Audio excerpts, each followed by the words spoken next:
Good morning, students. Welcome back to today's English class.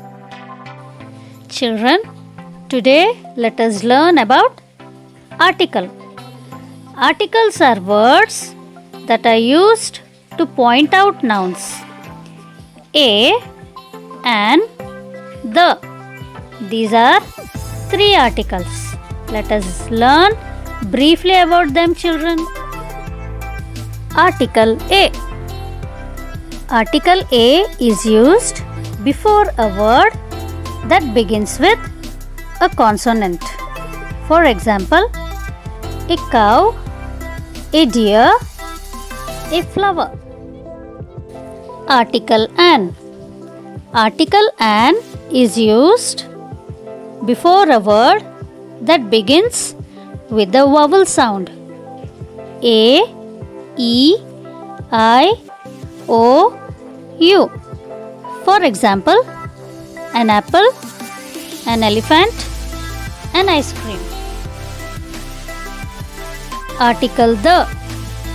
Article The is used when we talk about the same noun second time.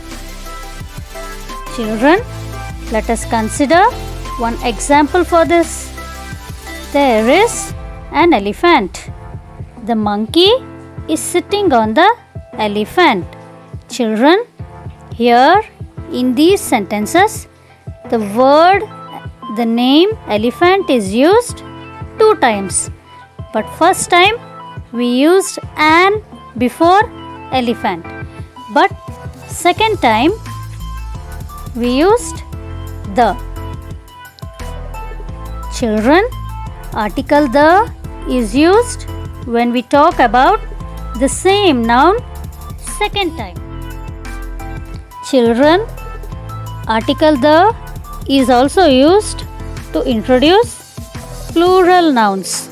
For example, the bicycles, the erasers, the dolls.